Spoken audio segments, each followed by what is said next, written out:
Hey guys, and welcome back to another video. I've got a very special guest alongside me today for this episode of the City Social. This massive Bert alongside me as well, a Man City fan, of course, Mr. The goal. Nedum Onuoha. How you doing, Nedum? You good, mate?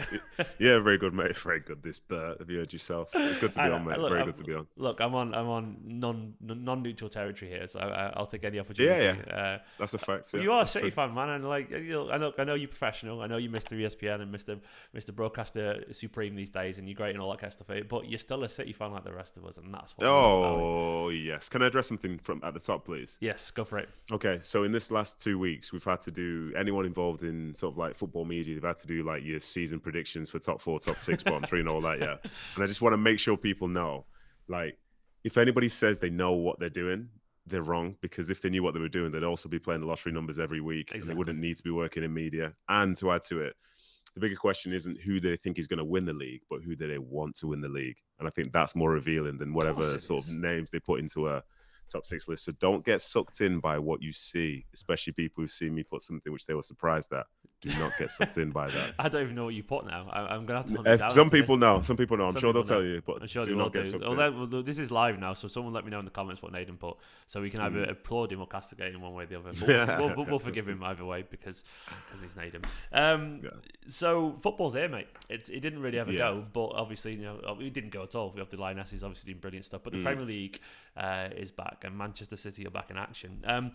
Top line thoughts. What was your impressions of the opening weekend of the season in general? Any particular surprises for you, even away from Man City and so on? Not particularly. Like the first game of the season is like it's wild purely because it doesn't matter whether it's really top versus bottom or top versus top potentially or whatever, because everybody's had 6 weeks to prepare for this one particular game. It's the one game of the season you're overly prepared for.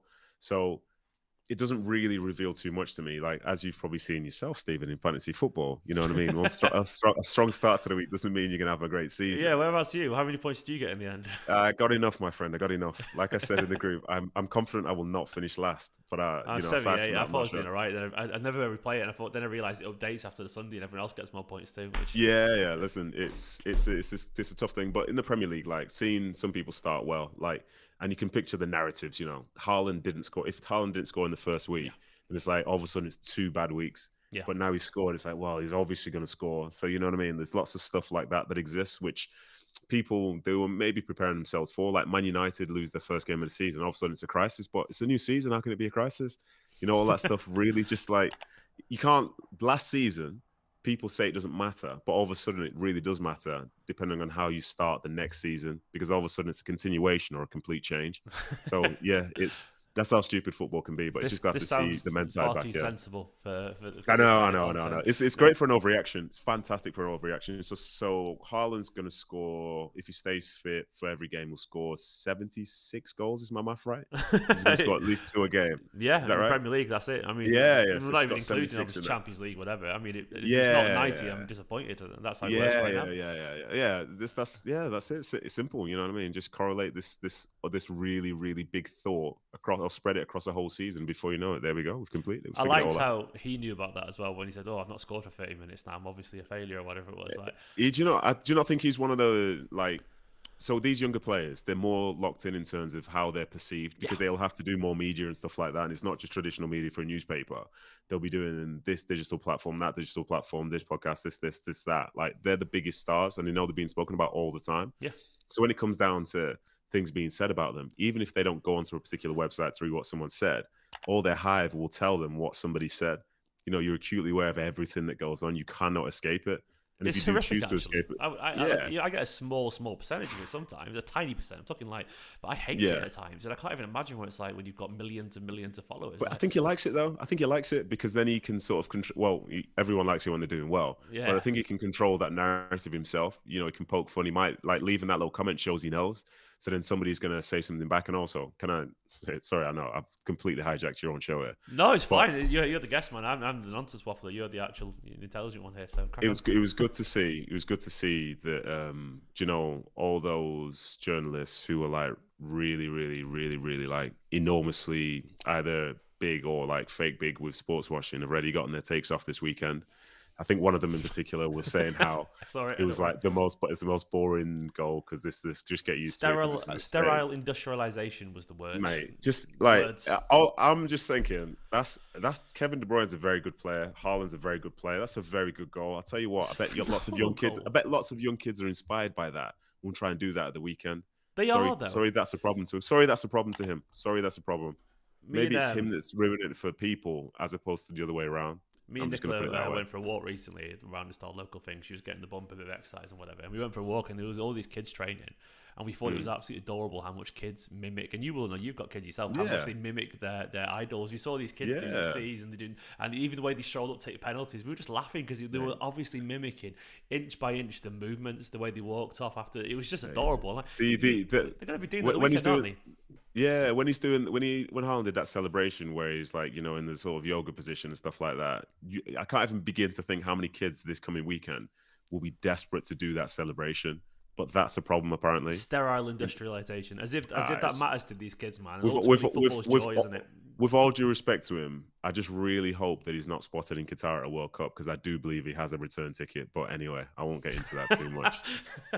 I love that you. Well, let's not speak his name. Let's not speak his name. Let's not speak his name. Let's not speak his name for a long time.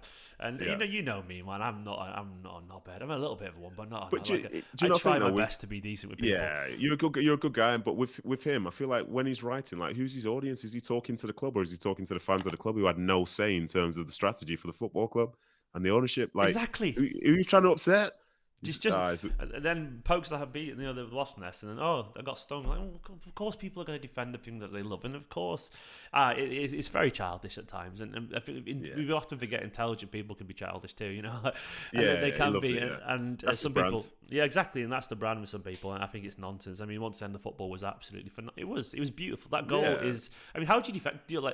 As obviously a former centre back and former defender and so on.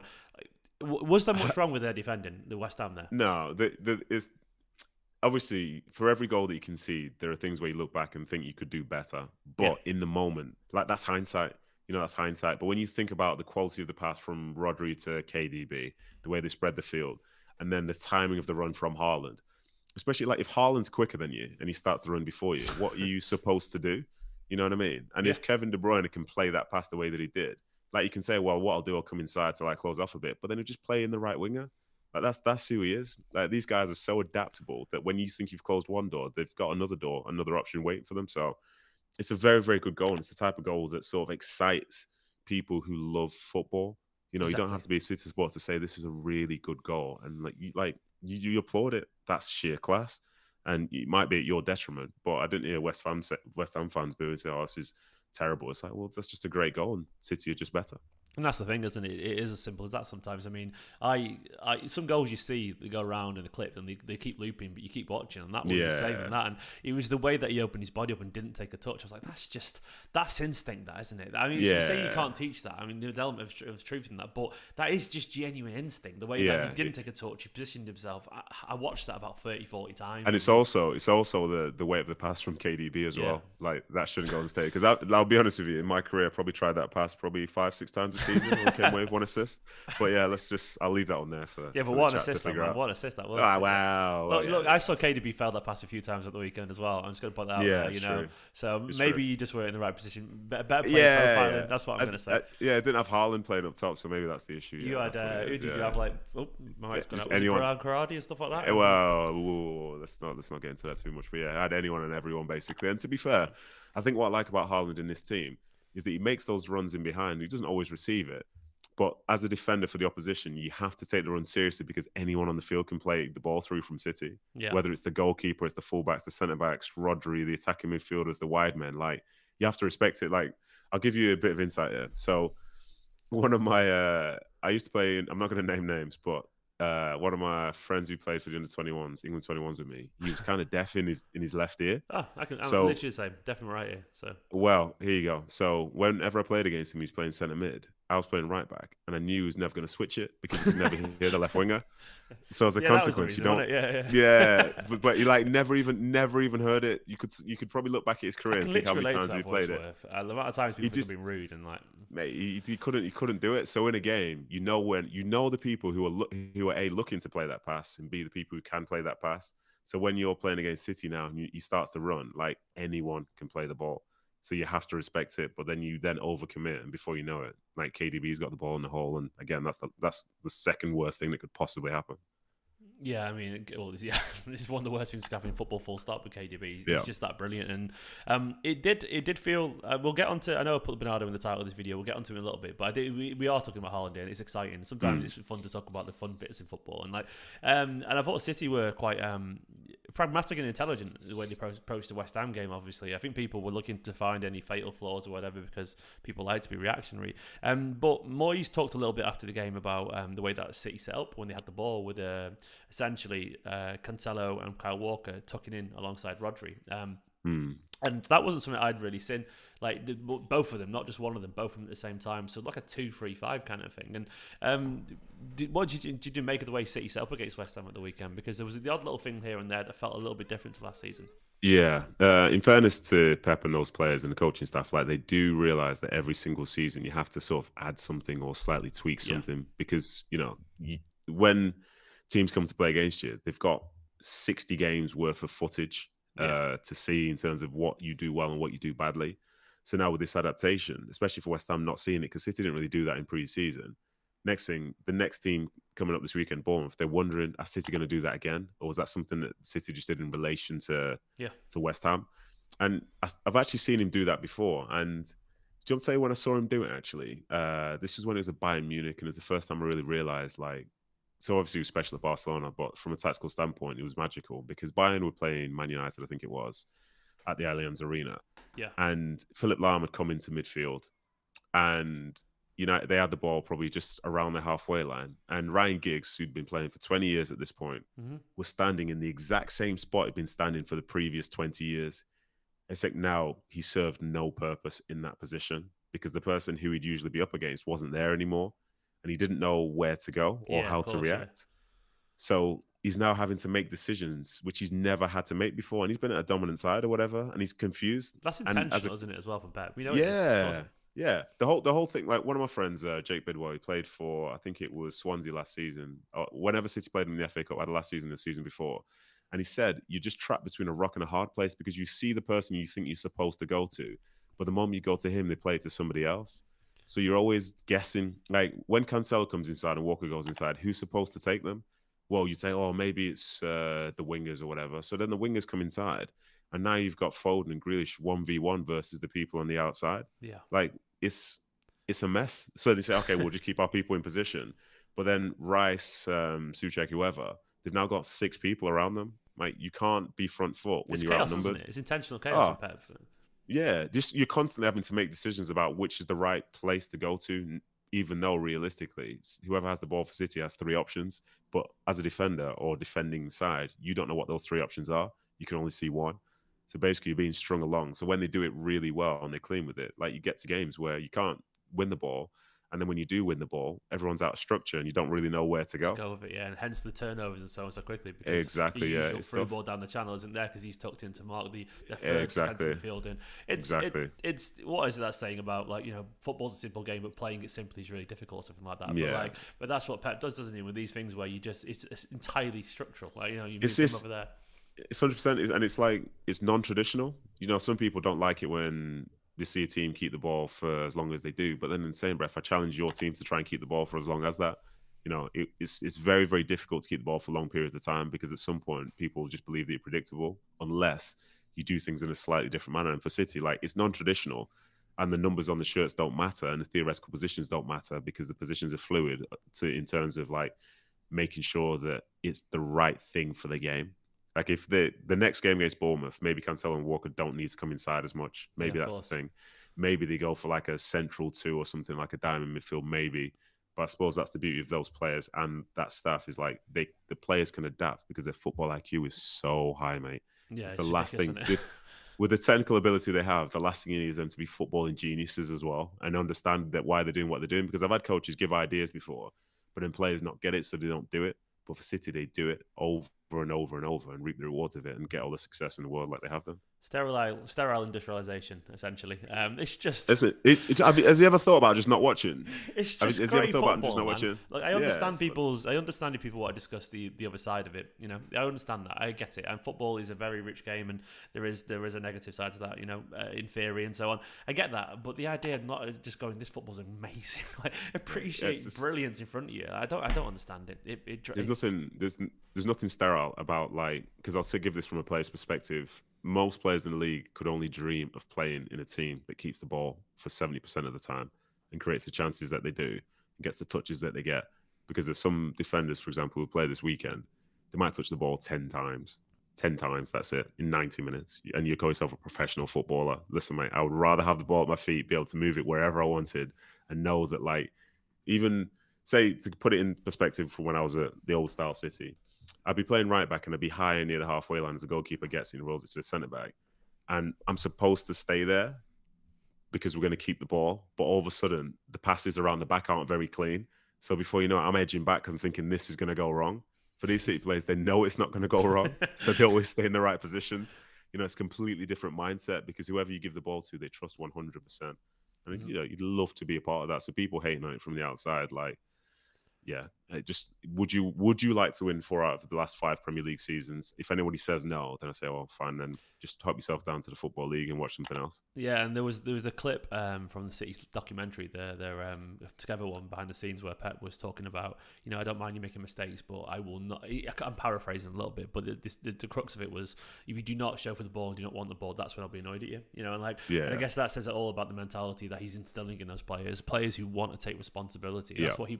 That's the kind of player he chooses. And look, you can have the most technical player in the world, all the ability in the world, but responsibility is a different thing entirely, isn't it? You know, and, like, and actually showing for it and wanting it, you have to have the talent and the mentality. And I guess that's what makes this City side so brilliant, isn't it? I guess. Some people are really good at pointing to where the ball should go, but not like offering their hand to say, "Can I have it this way?" They did that. Yeah, exactly, exactly. You know what I mean? Like, just send it over there. No, I know I'm looking at you, but knock it that way. I don't want it. Go that way. Go that way. And then before you know, the next person's like, no, you go that way. And that's when the turnovers come. Because it's like, City are exceptional, but the technique side, but it's the mentality, as Pep said there, like, it's very easy in a game to decide that you don't want to receive the ball and you just play for territory, or just send things long and you hope that somebody does something as opposed to make it happen. And that's when you start to see, like, disconnects in sides. Like, that's kind of what, say, happened with United in that second game last season against City. Like, some people wanted to play, some people just wanted to defend. And as soon as there's that split, then you're basically worth nothing because you're caught between two stalls, which could in theory work, but instead you just literally just treading water and just being humiliated, basically. And there's a lot of that, unfortunately, for oppositions of Man City. Someone just said in the comments, by the way, I met Nedum in Portugal the other day, a guy called Dobbsy. Yeah. Did he say, is this somebody that's from Alcrington by any chance? No idea. He just said that. But Dobbsy, I'm reading the comment, mate. But me and Nedum were chatting about it. He was on a stag do being a young man. Getting about. I was the first person that said, am I Nedum or whatever, was actually wearing a United shirt. So I was thinking, really? is this where it's going to happen? My first football fight. But instead, no, it was not. It was I'm joking. But instead, it was actually quite nice. Do you ever get into I've been sent off it. Yeah, never for fighting. Never for fighting. I tend not to get too angry. Yeah, but I'm usually angry about 3-4 days a year, and it tended to come around a football field or a club or whatever. But I'm very chilled out overall. Yeah, I know you're kick back with Nedum and all that kind of stuff. Yeah, exactly. So I want to go on to the topic of this video, which is I put the Bernardo issue on there. There's a few different ways of what kind of approach this conversation, because I'd love to basically get your overarching view on what's going on at Barca. If you're even remotely interested, because I understand you might not be, or you might be. And also, I guess, I want to touch on Pep's ideology, I guess, so to speak, about happy faces and how he wants players here to be here. But he wants players to be here and so on, because there's been a little bit of news breaking in the last hour or two from some Barca sources suggesting that City could have a fee agreed with Bernardo Silva. I'm going to start quickly back to the Barcelona thing. What's your take on what's been going on at Barca, if you've been paying attention to it at all? Because it looks chaotic. Yeah, it does seem very, very chaotic, but as is the case with sort of like most things in the world, if the people in the boardroom think this makes sense, then me in my position, not having all the information, saying it looks weird, like maybe I'm the weird one. Yeah, if you know what I mean. Like, the stuff that they're doing, I don't understand it, but then they also don't have to explain it to me. The way that they're being, it's like, at times when I listen to, say, the Liga specialists or whatever, experts rather, say this is immoral, this is this, how are they going to register people, blah, blah, blah. Well, we've also still not arrived at that point where they've not failed to register any players or anything. It just seems scandalous.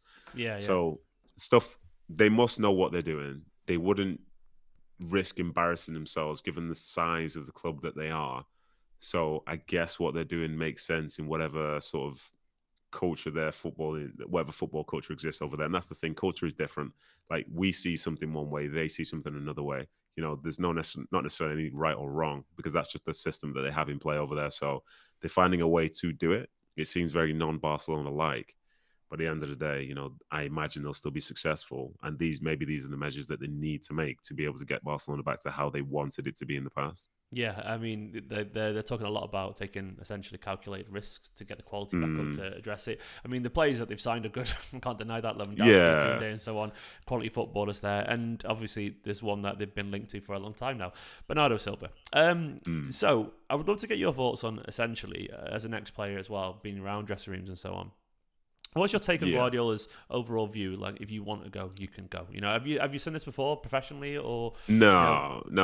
It's that opinion there. Firstly, like, it's not just Pep. It's Pep, the directors, the board. It's everyone. You know, that's the Man City standpoint, and maybe that comes from a position of privilege because they have money. Yeah. You know what I mean? Okay. And also a position of leverage because the club is very successful.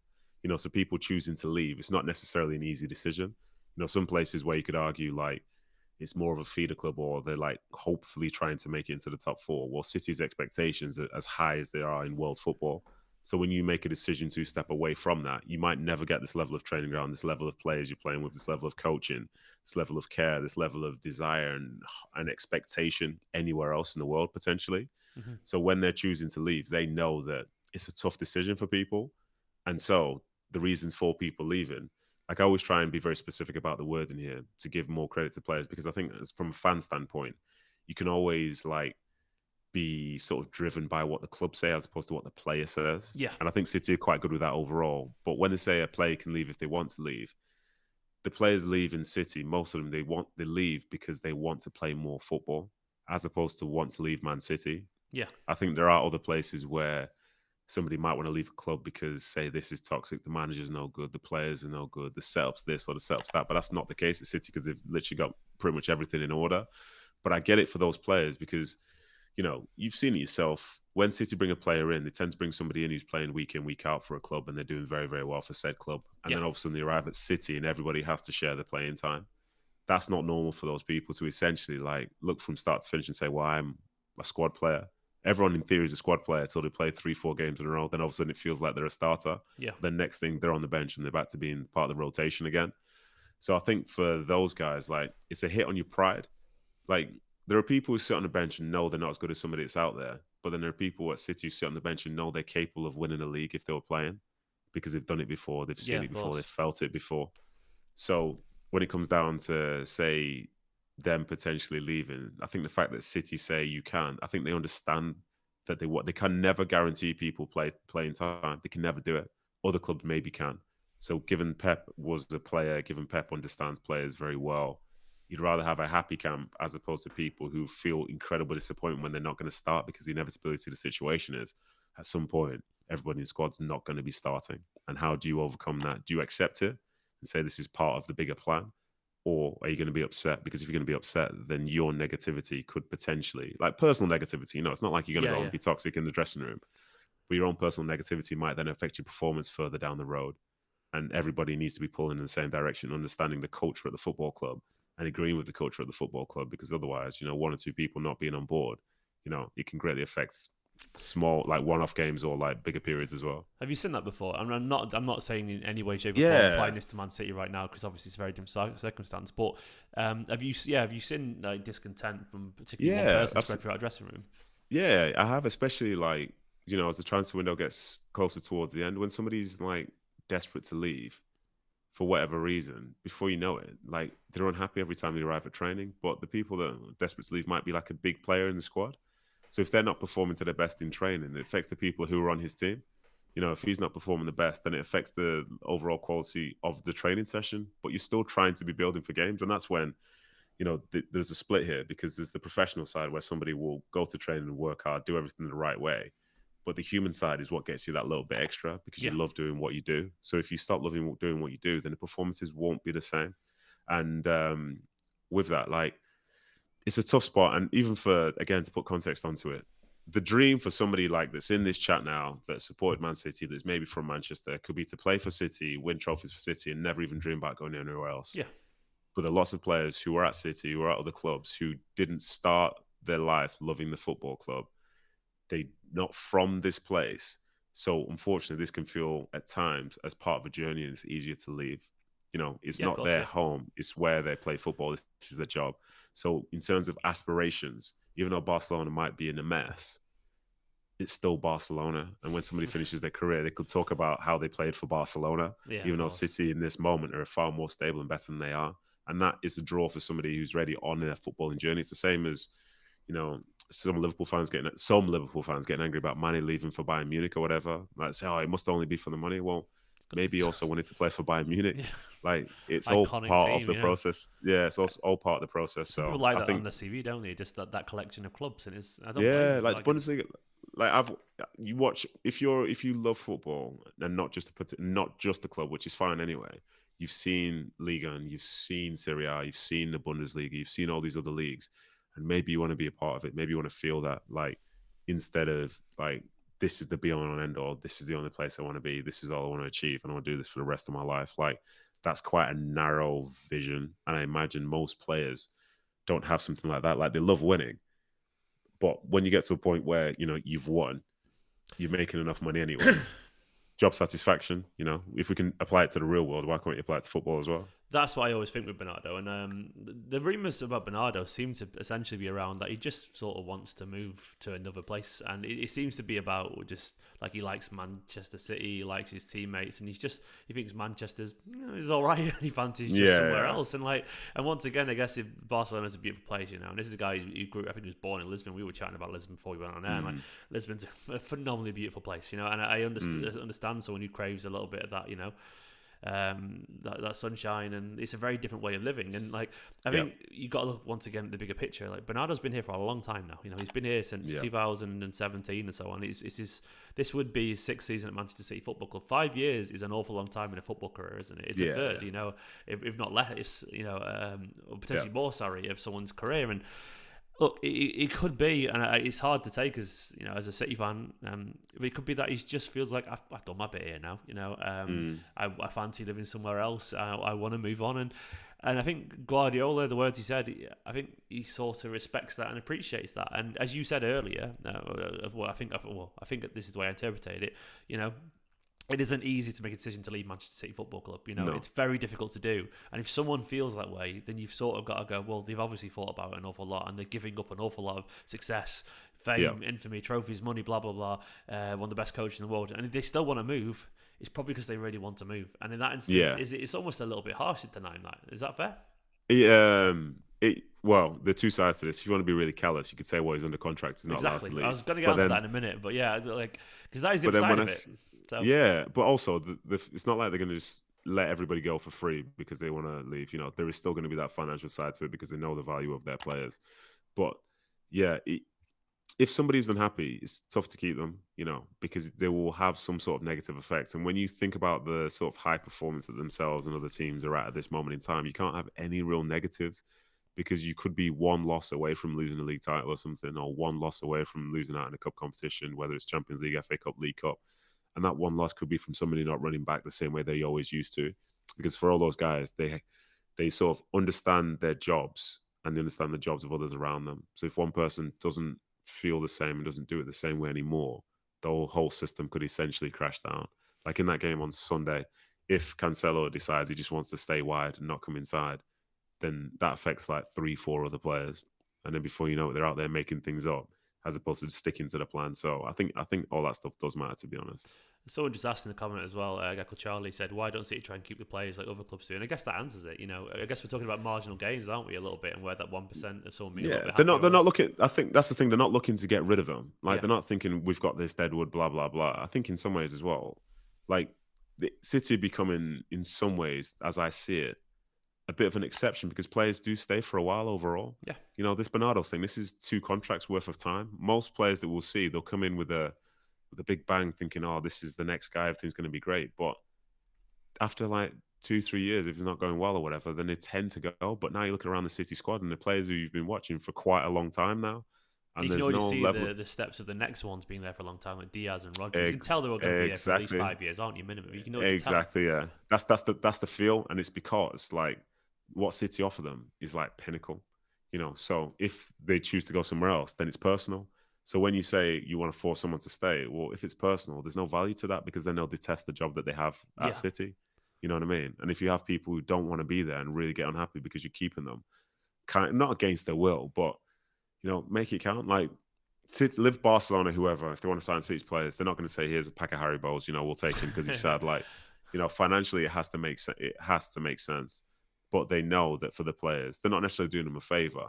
But I guarantee that goes a long way for it's like Bernardo still loving Man City Football Club. I've always because they helped him do that. I've always thought like the way that I mean I can only say this personally, but if I joined the club and I knew that if I wasn't happy for whatever reason, especially if it's personal, you know, because like ultimately that's more important than anything, and I knew that the club would actually have their word and they would let me go if I needed to with the right financial deal, you know, essentially they're treating you like an adult, like well, that must matter, you know, that must matter, and surely that helps City's reputation. It might be painful in the short term for City fans to accept Bernardo going and Jesus and Sterling and so on as any, but that must help City in the long term, surely, when it comes to negotiating with players, knowing that they can stick to their word. Is that an oversimplification? Or it's maybe, but there are lots of different factors as to why people would sign anyway. You know, what drives one doesn't necessarily drive the other, but you would tend to feel like from that point, if you spoke with the directors, if you spoke with the manager, you'll get honesty, you know, and that goes a long way within football because there are lots of places where you don't get it. You know what I mean? Like think of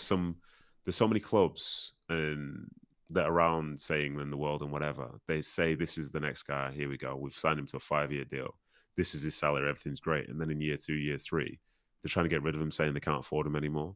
But the deal was given by the football club as opposed to one inherited by the football club based on what someone was doing before. Yeah. And then they get into some real dark arts at that point because they say to the player, you have to put in a transfer request, otherwise you're not allowed to leave, knowing full well that when they put in the transfer request, it means that the club are no longer required to sort of pay the rest of the salary which they'd promised to the player when the player signed the deal all that time ago. You know, so there are all these things where clubs are fighting players, and then from a PR standpoint, the club always wins. But realistically, like the club were the ones who were sort of in error, if you know what I mean. So this is a fault. I could deal with more of these as opposed to some of the real battles I see between players and clubs where it's like who's going to come out on top from the PR standpoint and who's going to come out top in terms of the end goal, because clubs don't want unhappy players there, but some people make players more unhappy, so they do things which they would never do just to make it easier for themselves to get out. And I personally sort of like it as well because I think you know there'll be the element of the fan base that aren't happy with Bernardo if he goes, but largely I think people still look back relatively fondly, you know, on his time at Man City, and they'll be like they'll respect that he handled it like an adult, you know, he did his job, and it's pretty obvious that the reports suggest that he wanted to go last year, and I think I like the way they do it because once again, there's no real burned bridges. It's very respectful, and I think that's important. I think it's important personally. Like I don't think that toxicity is needed in football, and like especially it wasn't. Yeah, I know you are a very positive person, and I love it. I love it. Unfortunately, I'm a very realistic person, so I try and be positive, but I usually get swatted down. So what I would say is that for the amount of money involved in football, there are a lot of people. It attracts a certain type of person, and some of those people have a lot of power. And I'm like not naive to that, man. Trust me. I know that happens. Yeah. Toxic transfers are as regular as they come. But I know they are, but I don't think they always need to be. Is what I'm getting at. I think sometimes it can be dealt with a little bit more maturely. But I know maturity in football doesn't always go hand in hand. It can do, but it doesn't always. And I've seen it myself in person. I've seen some of the stuff agents get up to stood next to me watching academy games. I mean, how the hell are you doing this? Are you not like? It's just mad. I think we presume as well often, and I'm not trying to throw shade at anyone, but I think we presume that. No, throw it, mate.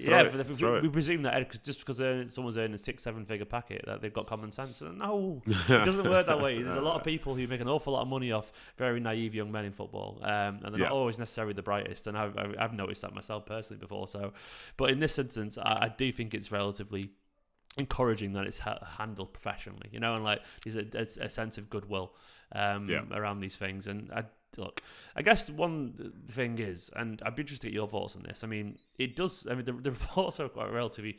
I mean, it's hard to say because it is just speculation, but the report suggests it's relatively cheap, around like 80 million euros for Bernardo's a lot. But also, I guess the timing of it is there a point where it becomes too late as well for City, because Bernardo Silva is such a key player, and it's the 9th of August, and there's 20 days left of the transfer window, and to get the quality, like, would you personally see the idea of a cut-off point? Is that a fair point, or? So I think some teams would say yes, there's going to be a cut-off point, but then in the same breath, like, that's only assuming that like you control your own little bubble. Like, if another team has a player that goes down injured or whatever, they've got a sense of desperation, and like if Bernardo leaves to go to Barcelona, that might trigger about 4 or 5 other deals. And I've been involved in some of these things where at the start of the window, there's an expectation that something will happen. But for something to happen for you, it involves 4 other people or 3 other people. It's like or such and such. You're in a chain, literally, you're part of a chain or whatever. So I think City have a plan in play for if he leaves, and they have a plan in play of if he stays. And I think the leaving thing, I wouldn't be surprised if somebody else came in who they've had their eye on for a long time. But instead of maybe, say, looking to bring them in next year, they just bring them in this year if they can. There's talk about, and the guy in the comments, Juan Gaming said, someone like Paqueta, I can't pronounce it very well, but he's meant to be really good. The Brazilian lad meant to be really good, and his name's been linked an awful lot. Surely there would be someone lined up, because that squad is it's thin, isn't it? Yeah, they won't be short. Whatever happens, they won't be short, because as well, when you think about it, if, for example, Bernardo leaves, that means maybe we'll see more of Foden through the middle. Maybe Foden comes back instead of being out wider. So they're not going to be, if they're going to let him go, I think they just know they won't be short. They will have a plan in play, and it will be triggered should he leave. And I'm sure they'll be fine, because these are good businessmen. These are good football people, and they've done pretty well to this point. So why doubt them now? Yeah, that's ultimately. It sounds very obvious, but it'll be fine. It'll likely will be fine. City know what they're doing. They're very well run, and the thing is, they don't even have to be. Look, even if City decide to be 10% less well run tomorrow, they're still better run than most clubs in world football. And that's the thing, is like, we've got essentially what I guess I'm getting at. We've got room for error, for the odd bit of error here, because they're so brilliant. I do think it really is as simple as that. The squad is quite thin. Have you got any concerns about that? Not concerns, because obviously But what do you make of this squad being relatively narrow compared to others? Which others do you compare it to? Well, I guess even Guardiola said today, actually, we've got one of the smallest squads in the Premier League. Guardiola literally said that. And I guess like Chelsea and Liverpool definitely got more options, senior options, than Man City, because it's about, look at the bench the weekend. There's only Laporte out, and there was 3 academy lads on the bench. So it is relatively, I would say it's a little bit smaller. Of course, no left back yet as well, technically. Yeah. The left back situation, it wouldn't be surprised if they did bring someone in, but what do I really think about this? Let me try and be as honest as possible. So Laporte, so there's Laporte, there's Stones, there's Phillips, there was Bernardo, there was Mahrez. That's 5, isn't it? Yeah. Was there anyone? Alvarez, 6 on the bench of the day. Yeah. No, not on the bench, but like in the squad. So then you go Alvarez as well. That makes 6. And even though like Alvarez is young, like you're gonna class him as a senior. Yeah, Cole Palmer's on the kind of on the cusp of that as well. So 6 players like that, and you think about where have they got cover. You could say right back, you could go Cancelo, but yeah. So the left back situation is a thing. Maybe a forward is a thing. Maybe. But then in the same breath, like, the dangers of having a big squad is that you have a lot of disappointment on a week-to-week basis. Yeah. And it's a thin squad comparatively, but it's not a small squad.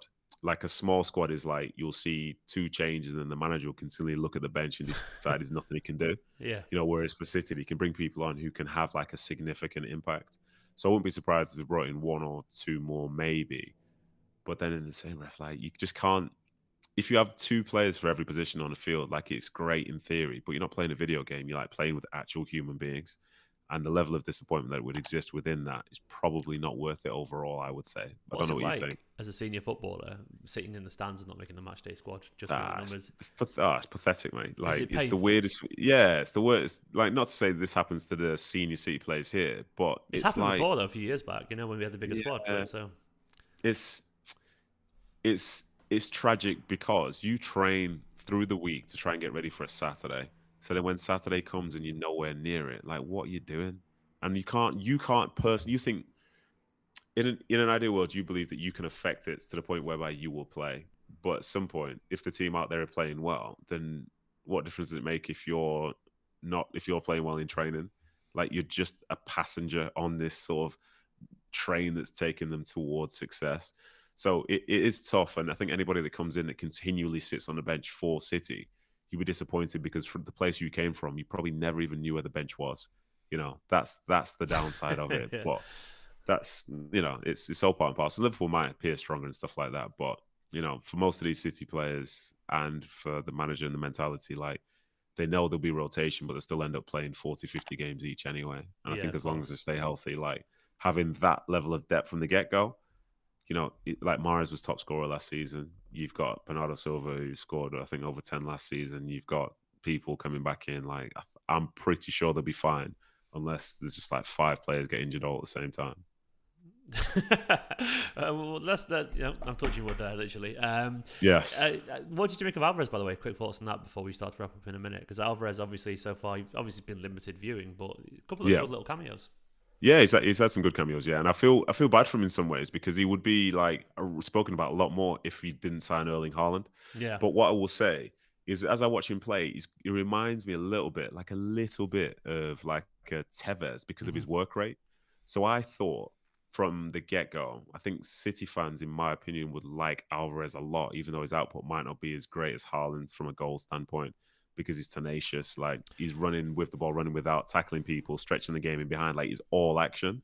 So I feel like that's the type of person you want to get behind because for as good as he is as a player, he's the embodiment of what you would be if you He's had fun, that yeah. ability. Yeah, you know what I mean? So I think I like him. I think he'll do very, very well. And I think he'll be very much loved as well. Yeah, the same. I get a good feeling about him actually, and it's entirely that his attitude, his work rate seems phenomenal. You've got that ability, and you run that hard and work that hard. Dream come true, isn't it? Sorry.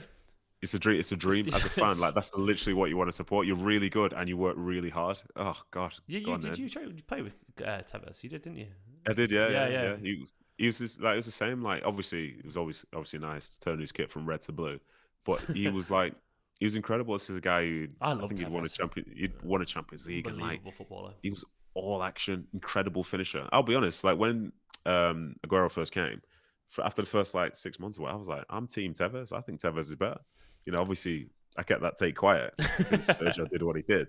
But yeah, Tevez he was incredible, mate. And it's very easy to get behind because you could always see his impact in a game. And I think that's going to be the case for Alvarez as well.